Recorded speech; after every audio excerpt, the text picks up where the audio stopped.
Warning klaxons blared on the human battlecruiser's bridge as Antares' ultimatum expired, and the massive Romulan dreadnought opened fire, disruptor cannons spewing green bolts of destruction at the defenseless colony below.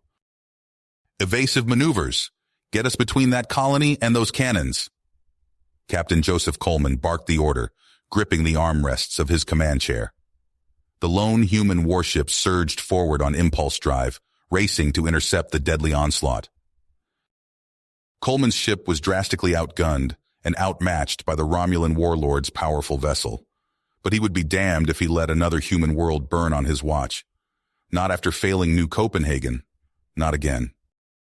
The human ship shuddered as it absorbed salvo after salvo meant for the unshielded colony, plasma torpedoes and phasers hammering its weakening deflector screens. Consoles sparked and smoke filled the bridge as the battlecruiser took a brutal pounding. "Shields at 30%, the tactical officer warned, hands flying over his controls. "They're coming around for another pass." On the main view screen, the angular gray bulk of the Romulan dreadnought filled the frame as it wheeled about, lining up for the killing blow. The cruel face of Antares himself flashed onto the screen, his lips curling in a sneer. "Your pathetic ship is on the verge of destruction, human. Stand down now and I may spare your crew before I annihilate that colony." Coleman stood from his chair and stepped towards the view screen, fixing the arrogant Romulan with a cold, defiant glare. "We don't surrender to Romulan scum.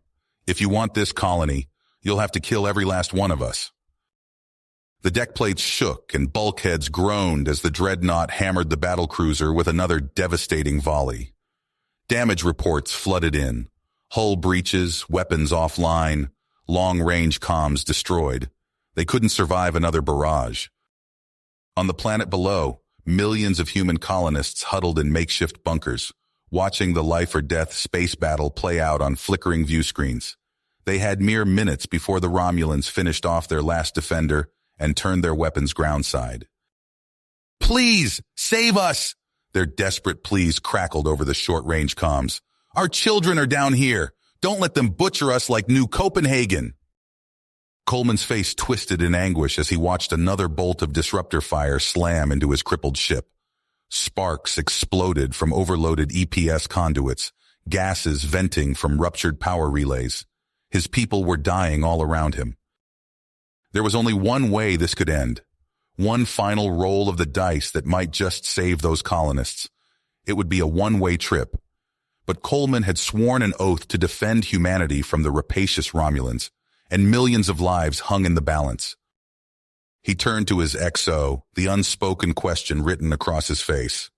She simply nodded, a flicker of resigned acceptance in her eyes. They both knew what had to be done, what their duty demanded. Staring down Antares one last time, Coleman spoke the words that would decide the fate of the colony below and seal his own. "Ramming speed, take us right down their throats." Coleman's fingers flew over the control console, plotting the ramming course. Flames licked at the bridge's shattered viewports as the battlecruiser shuddered and groaned, venting atmosphere. "All hands, this is the captain," he barked into the ship-wide comms, his voice steady despite the chaos erupting around him. "Abandon ship. Get to the escape pods. Now!" Confirmation klaxons blared as the pods launched, streaking away from the doomed vessel like fireflies fleeing a burning forest. Coleman watched them go, a flicker of relief in his eyes. His crew would survive this at least. On the dreadnought's bridge, Antares pounded a fist against the armrest of his command throne, eyes widening as he saw the human ship's trajectory.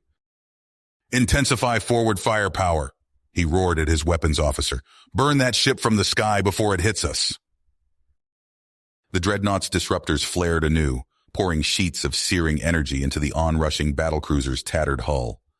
Geysers of molten metal spurted from the wounds, the human ship's structural integrity unraveling. Coleman clutched the sparking helm controls in a white-knuckled grip, fighting to hold the dying ship on course as the bridge disintegrated around him.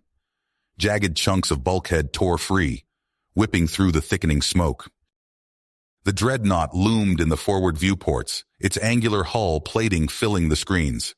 Coleman bared his teeth in a final defiant snarl, bracing for impact.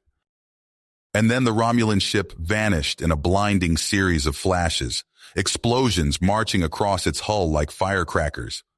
Gouts of flame burst from the dreadnought's innards as torpedo after torpedo slammed home, cracking it open like an egg. Coleman gaped at the sight, uncomprehending. Then he saw them, a squadron of human stealth fighters, knifing in at point-blank range. They had used his ship's kamikaze run as a distraction, getting in close to unleash hell while the Romulans were preoccupied. The dreadnought shuddered under the onslaught, its shields already collapsed, unable to withstand the pummeling. Explosions blossomed along its hull as the fighters poured volley after volley of quantum torpedoes into the breaches, tearing through the ship's guts. Wrenching the controls, Coleman veered the battlecruiser away at the last second, the dying ship groaning in protest as it jinked hard to starboard.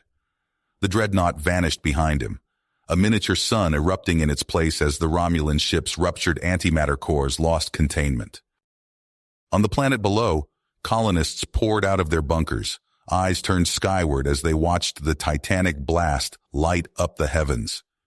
Cheers erupted from a million throats, cries of joy and relief that they had been granted a reprieve from genocide. But Coleman felt no elation as he slumped in his command chair, the battlecruiser falling towards the colony, trailing smoke and debris. He knew this was only the beginning, that Antares would be back, thirsting for revenge after this humiliation. The Romulans would descend on this world in force, an armada of warships that would blot out the sun. He could only pray that the small fleet's impossible victory had bought them the time they needed to prepare for the storm to come. The battered human ships limped back to the colony, trailing debris and venting atmosphere. Captain Coleman's battlecruiser, now little more than a floating wreck, was towed into orbit by the stealth fighters. As they approached the planet, Coleman gazed out at the sprawling metropolis below. Millions had been saved, but for how long? Hours later, Coleman stood before the colony's hastily assembled war council in a cramped underground bunker. Colonial leaders and military commanders crowded around a holographic display of the system. "We bought ourselves time, but make no mistake, the Romulans will be back," Coleman said, his voice hoarse. "And they'll bring a fleet that'll make Antares' dreadnought look like a pleasure yacht." Murmurs of fear rippled through the assembled officials. Governor Chen, a wiry man with graying hair, leaned forward. "What do you propose, Captain? We have no chance against a full Romulan armada." Coleman nodded grimly. "You're right. We can't beat them in a straight fight, but I have a plan that just might work." He manipulated the holo display, bringing up schematics for a massive array of orbital mines. "We use the shipyards to build an electromagnetic pulse minefield, strong enough to fry every system on a Romulan warship that enters its radius." "But, sir," interjected Commander Park of the Colonial Defense Force, "even if we could build such a thing in time, the Romulans would never blunder into it.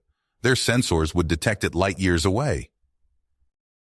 "That's why we have to lure them in," Coleman replied. "I'll lead a team to infiltrate their forward staging base and hijack their comms array. We'll feed them false intel, bait the entire fleet right into the heart of our trap." Silence fell over the room as the magnitude of the plan sank in. It was audacious, desperate, and their only shot at survival. Governor Chen broke the quiet. "How long do we have?" Coleman's lips thinned. "Days. A week at most. Every moment counts." Chen nodded sharply. "Then let's get to work." The colony exploded into frenzied activity. Shipyards that once built civilian transports now churned out EMP mines around the clock. Thousands of workers labored in zero-G, carefully positioning each device in a vast three-dimensional web. Coleman hand-picked his infiltration team, a dozen of the colony's most elite commandos. They pored over stolen Romulan schematics, memorizing every corridor and security checkpoint of the staging base. As the deadline loomed, Coleman addressed his team in the hangar bay of their stealth infiltrator. "I won't lie to you. This mission is damn near impossible. But if we fail, millions die. We're all that stands between this colony and annihilation." The commandos nodded grimly, checking their weapons one final time. Coleman continued, "Remember your training, stay in the shadows, stick to the plan. If any of us are spotted, the whole operation is blown." They boarded the ship in silence, each lost in their own thoughts. As the infiltrators' engines hummed to life, Coleman took one last look at the bustling shipyards outside. The fate of the entire colony now rested on their shoulders. The ship slipped away from the planet, cloaking field engaged. They had a rendezvous with destiny at the heart of enemy territory, and the clock was ticking. The infiltrator ship cut its engines, drifting silently towards the Romulan base. Coleman and his team donned stealth suits, their outlines blurring as adaptive camouflage engaged. They slipped out of the airlock, mag boots clamping to the hull as they crept towards a maintenance hatch. 30 seconds to security sweep, the tech specialist whispered over comms. Coleman nodded, gesturing for the others to pick up the pace. The hatch yielded to his override codes with a soft hiss. One by one, they dropped into the cramped tunnel beyond. Dim emergency lighting cast eerie shadows as they navigated the maze-like passages. Coleman's heart pounded, sweat beading on his brow despite the suit's cooling systems. After what felt like hours, they reached the access point to the command center. "On my mark," Coleman breathed. 3, 2, 1. They burst into the room, stun grenades detonating in blinding flashes. Romulan guards crumpled before they could raise the alarm. Coleman's team moved with brutal efficiency, neutralizing the shocked personnel. He sprinted for the communications array, fingers flying over alien controls. Encryption codes flashed on the screen, the key to their deception. A disruptor bolt sizzled past his ear. Coleman dove, returning fire. The last Romulan fell, a smoking hole in his chest. "Package secure," Coleman reported, initiating broadcast. Back on the colony, sweat-drenched work crews swarmed over skeletal frameworks suspended in orbit. Hundreds of EMP mines hung motionless, their casings gleaming in the starlight. "Another batch coming up," a weary foreman called out. "We're at 60% coverage." Governor Chen paced the control room, anxiety etched on his face. "Not enough. We need full deployment before—" Alarms blared. A sensor operator's face went pale. "Sir, Romulan scout ship detected on long-range scans." Chen's blood ran cold. "Intercept it, now!" Human fighters scrambled, racing to stop the intruder. But it was too late. The scout's final transmission punched through moments before a spread of quantum torpedoes tore it apart. In the vast black between stars, the Romulan armada altered course. Warbirds and strike cruisers fell into attack formation, weapons charging as they plunged towards the human world. They hit the minefield at full speed. The first detonations were almost beautiful, scintillating webs of energy enveloping ship after ship. Systems overloaded. Engines died. Warbirds tumbled end over end, their crews helpless. But many ships plowed through, shields flaring as they soaked up the electromagnetic pulses. The human defenders pounced, stealth fighters swarming from hidden positions to savage the reeling Romulans. Space lit up with furious exchanges of weapons fire. A crippled bird of prey collided with two flanking warbirds, the resulting fireball consuming a dozen smaller craft. Human interceptors dueled with Romulan fighters, weaving through expanding clouds of debris. From the colony's command bunker, Chen watched the battle unfold with growing dread. "Status on the minefield?" "Deteriorating rapidly, sir. The Romulans are targeting our emplacements with precision strikes." Chen's fists clenched. Everything hinged on whether Coleman's mad gambit had bought them enough time. The fate of millions now balanced on a knife's edge. The void erupted in a cacophony of light and chaos. Romulan warbirds spun wildly, their sleek hulls crackling with arcs of electromagnetic energy. Engines sputtered and died as the minefield's relentless pulses overloaded system after system. Captain Coleman's voice crackled over the comms. "All fighters, form up on me. We hit their command ships while they're blind." His squadron dove through the debris field, weaving between chunks of shattered hull plating and venting atmosphere. Coleman's fingers danced across his controls, juking left to avoid a careening escape pod. "Fox 2, he barked, squeezing the trigger. A spread of photon torpedoes leapt from his fighter's wings, streaking towards a floundering Romulan flagship. The warhead punched through weakened shields, detonating deep in the vessel's gut. Secondary explosions rippled along its length as the mighty ship began to break apart. Phaser beams lanced out from the human fighters, carving glowing furrows in Romulan hull plating. Disruptor bolts flashed back, the emerald beams slicing through space as the crippled ships fought back with what weapons they could still bring to bear. Coleman's targeting computer shrieked a lock tone. He lined up on another command vessel when a blinding flash seared his retinas. Instinctively, he threw his fighter into a desperate roll. The shockwave slammed into him like a battering ram. His fighter tumbled end over end, systems shorting out in cascading failures. Coleman fought the controls, struggling to regain some semblance of stability. The cockpit went dark. Coleman's breath caught in his throat as the sudden silence engulfed him. A heartbeat later, emergency bolts fired. His canopy blew away and the bitter cold of space rushed in. The last thing Coleman saw before the void claimed him was the tattered remnants of his squadron scattering like leaves in a gale, dwarfed by the massive fireball expanding in their wake. Far below on the colony's surface, Governor Chen staggered as the ground heaved beneath his feet. Klaxons wailed. The bunker's blast doors groaned, straining against the titanic forces assailing them. "Report!" Chen shouted, clinging to a console for support. A technician's voice wavered. "Massive energy surge detected in orbit, sir. It's detonating our entire minefield." Chen's blood ran cold. He watched in horror as their carefully laid defenses turned against them. The sky turned to fire.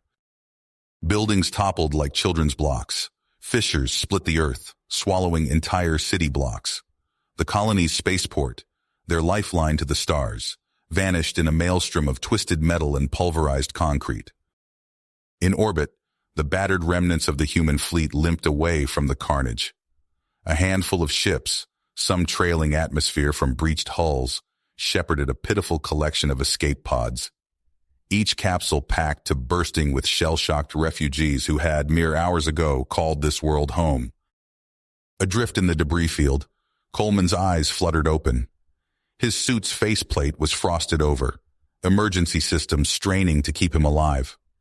He blinked away the haze, struggling to focus. What greeted him was a scene of utter devastation. The planet below, once a vibrant jewel, now smoldered beneath roiling clouds of dust and ash. Fragments of ships, both human and Romulan, tumbled silently through the void. Coleman keyed his emergency beacon, praying someone would find him before his suit's power gave out. As he drifted, surrounded by the silent wreckage of two shattered fleets, the weight of failure settled heavily upon him. They had stopped the Romulans, yes, but at what cost? A prosperous colony reduced to cinders. Countless lives snuffed out in an instant. And for what? A Pyrrhic victory that left them more vulnerable than ever. A ship's running lights pierced the gloom.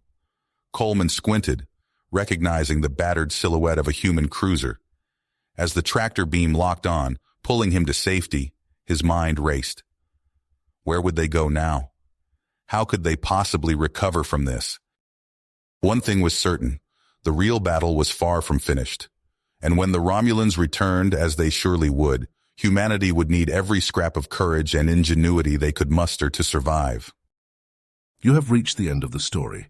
If you enjoyed this story and want to support us, please leave a like and subscribe to our channel. And for every comment that says 88, I will heart every single one of them. Thank you for your time.